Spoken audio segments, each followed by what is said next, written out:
chance na, siyempre ito, nandito na rin si Sir Mark, binisita na rin niya tayo sa Pai Channel. Boy, di bang bigyan mo kami ng tip, Sir Mark, kung paano ba maging magaling at talagang mahusay na reporter talaga?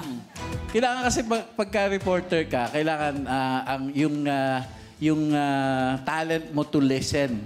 Yun ang pinaka-importante, no? Kasi para hindi mawala yung detalye sa'yo ng mga kino-cover mo. Kunyari, nag-cover ka ng nakalimutan. Dapat daw matalas yung pag-iisip. Joke lang. Kailangan yun, tip number 1, you know how to listen para yung pagre-report mo, accurate, no? Accurate. At yun, natatandaan mo talaga lahat ng mga sinasabi sa'yo. Ay, pero ang hirap, kailangan pala matalino kapag reporter ka, no?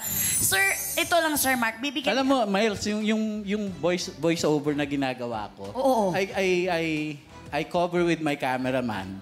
Tapos kung ano yung nakikita kong detalye, smallest detail, nasa utak ko na. And when I write my script, nagtataka yung editor kasi nagsoswak yung script ko dun sa mga nakunan ko. Wow! Oo, hindi siya dinadub na parang pelikula. Oo.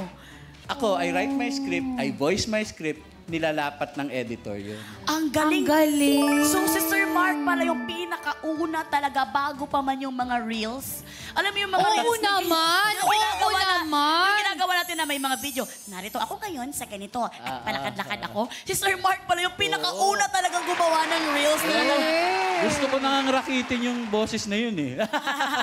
Pwedeng-pwede, Sir Mark. At saka ang timbre ng boses ni Sir Mark, kahit di mo siya nakikita, alam mo pag siya ang nagsasalita. Walang katulad ang boses ni Sir Mark.